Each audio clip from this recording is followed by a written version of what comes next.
Oke, saya ingin memandu kalian dengan detail menghitung kekuatan kolom komposit kita ini. Sudah saya deskripsikan tadi di video sebelumnya. Mungkin pertama-tama kita coba cek apakah kolom komposit ini sudah memenuhi syarat-syarat yang ditentukan oleh SNI mengenai propertiesnya. Walaupun ini adalah persoalan analisis, mungkin nanti kalian perlu tahu juga pengecekannya ketika mendesain sebuah kolom komposit sehingga profilnya memenuhi persyaratan. Yang pertama itu syarat-syarat SNI ini ya. Sebentar, syarat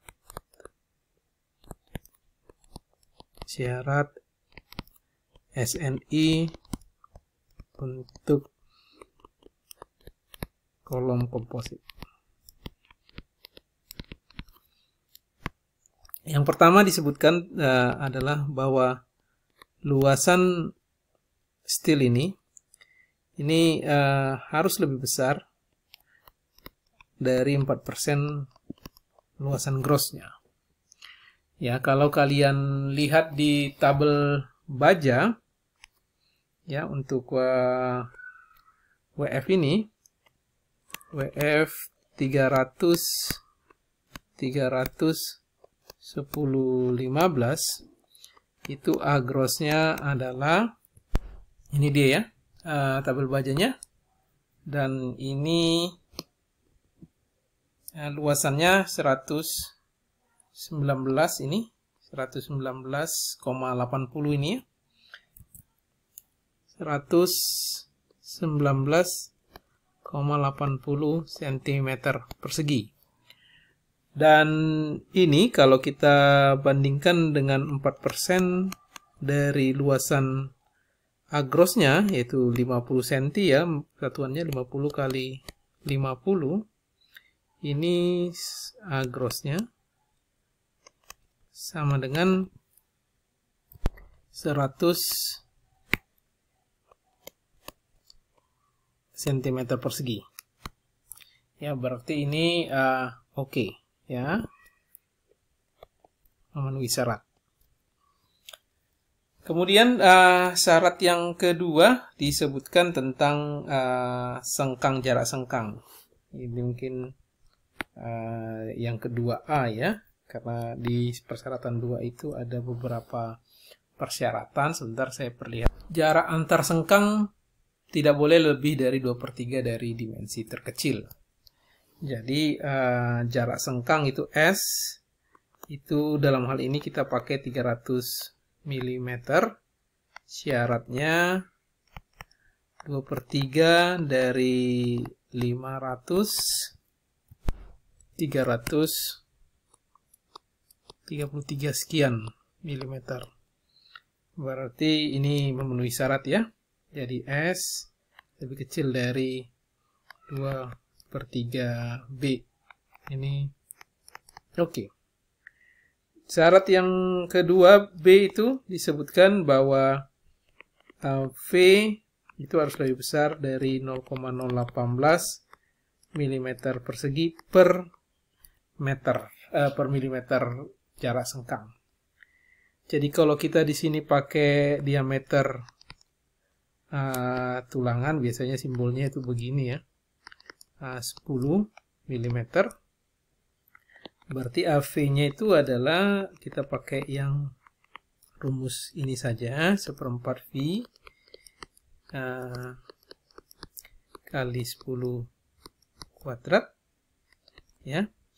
Ini nilainya 78,5 mm persegi. Kalau kita bagi jarak sengkang yang kita gunakan itu 300 mm, ini hasilnya 0,262 mm persegi per milimeter. Jadi ini juga oke ya. Membandingkan kedua ini syaratnya oke. Kemudian syarat yang lain disebutkan mutu beton harus antara 21 dan 55 dan tegangan leleh tidak boleh dari 380 ya. Jadi sebenarnya syarat yang kedua itu ada juga persyaratan selimut beton, cuman kita tidak ada informasi tentang selimut beton di sini ya.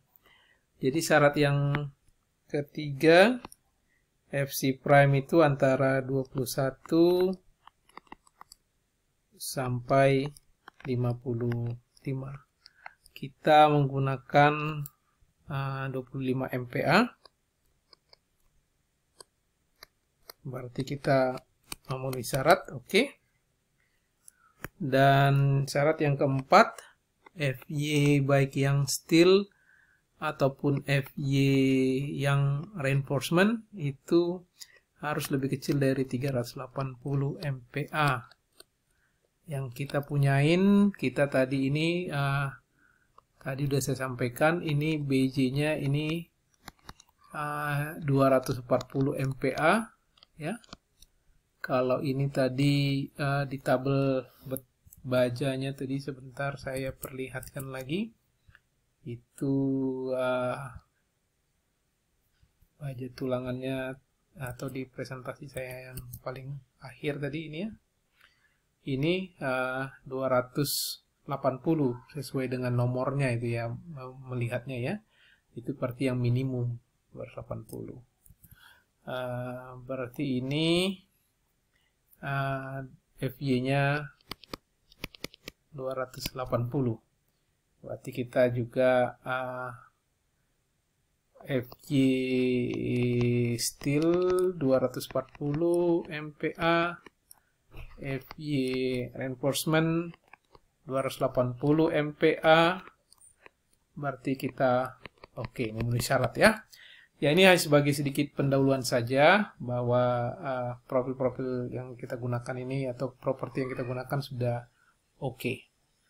Oke, kita lanjut sekarang tahap yang selanjutnya menghitung kekuatannya. Tahapan pertama yang harus kita hitungkan adalah parameter komposit tersebut ya. Di sini akan saya kopikan FMY dan EM untuk menghitung tegangan di kompositnya dan juga modulus elastisitas kompositnya. Ini FY-nya kita pakai 240 ya kan. Reinforcement barsnya 280 MPa ya semuanya. Ini FC prime-nya 25 MPa. Oke. Terus ini C1, faktor C1, C2, dan C3 ini itu untuk yang di selimuti beton ya. Untuk profil yang diselimuti beton ini 0,7, ini 0,6, dan ini 0,2 ya. Yang AS ya, yang ini steelnya tadi, ini juga udah kita dapat tadi dari tabel baja. Besarnya tadi ini 119,80, tapi ini ya karena dia rasio mungkin tidak pengaruh ya, tapi nggak apa-apa, kita jadikan dia milimeter saja. 1980 milimeter persegi. Kemudian yang ini reinforcement itu berarti ya kita memiliki 4 diameter 32 kan. Berarti kita peroleh 4 kali 1/4 V 32 kuadrat ya. Ini nilainya ini 803,84 mm persegi. Ini 803,84 mm persegi. Konkret. Saya sedikit berhenti di sini. Apakah dia luasan 500 kali 500 atau luasan 500 dikurangin tulangan longitudinal dan besi profil? Menurut kalian bagaimana? Apa yang menjadi luasan A konkret ini? Sebenarnya kalau secara teori ya memang A konkret itu berarti luas penampang komposit dikurangin areal yang dipakai untuk tulangan longitudinal, area yang dipakai tertutup sama sengkang, dan juga area yang dipakai sama baja WF ya.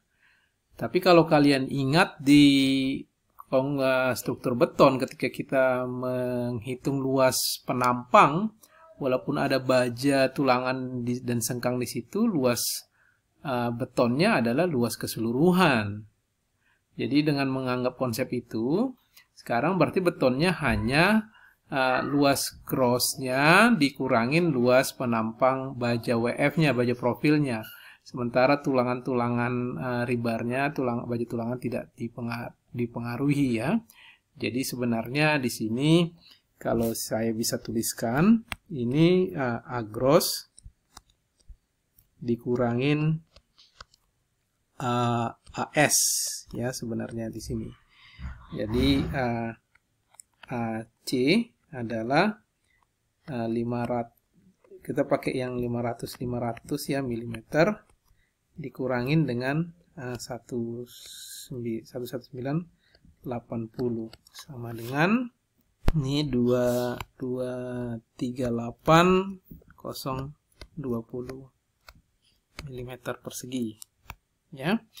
Oke, jadi kalau semua parameter untuk FMY sudah kita peroleh, tapi kita biarkan saja dulu. Sekedar saya menjelaskan parameter-parameter yang kita perlukan untuk kedua angka ini. Dan ini adalah modulus elastisitas baja E ini. Ini nilainya 200.000 MPa biasanya baja ya. Dan ini sudah kita peroleh, konkret tadi, steel juga sudah. Nah ini yang modulus elastisitas beton kita pakai 4700 akar FC prime ya, itu pendekatannya. Jadi 5 kali 4700 akar. Ini 23.500 MPa. Dan ini mungkin perlu diperhatikan ya, dalam penurunan rumus ini memang satuan luasan yang digunakan itu milimeter persegi, dan elastisitas itu MPa, juga mutu bahan FY ini juga dalam MPa, jadi harus diperhatikan. Dengan demikian berarti ini akan kita peroleh angkanya FMY dapat nilainya dengan menggunakan angka itu, ini 590,63 MPa. Oh ya, tadi ini saya sudah perbaiki AR-nya. Ini tadi belum saya kalikan 4 ini ya. Ini jadi nilainya sudah saya perbaiki dengan 4 ada rebarnya. Oke, jadi dengan cara yang sama kita menghitungkan EM. Ini nilainya sebesar 293,280 MPa. Kalau momen elastisitasnya tidak terlalu jauh meningkat ya, dari baja menjadi komposit beton, kolom komposit dari 200.000, kalau baja sendiri ini 293 MPa. Yang terlihat jauh berbeda itu hanya di FMY-nya yang nilainya cukup signifikan meningkat dibandingkan dengan baja non komposit. Peningkatannya sendiri bahkan sampai lebih dari 2 kali lipat dari non komposit ya. Disinilah terlihat pengaruh komposit itu cukup meningkatkan kemampuannya. Ingat tadi di awal saya menceritakan bahwa kualitasnya komposit bisa memikul beban lebih besar. Itu terlihat dari ini, tegangan yang bisa dipikulnya itu hampir lebih dari 2 kali lipat dibandingkan non komposit yang hanya bergantung pada kekuatan baja saja ya. Di sini sudah terlihat, nanti kita bandingkan hasilnya juga. Dan kalau untuk kekakuan, modulus elastisitasnya meningkat sedikit ya, tidak terlalu signifikan. Oke, kemudian kita lanjut dengan menghitung kekuatan kompositnya ya.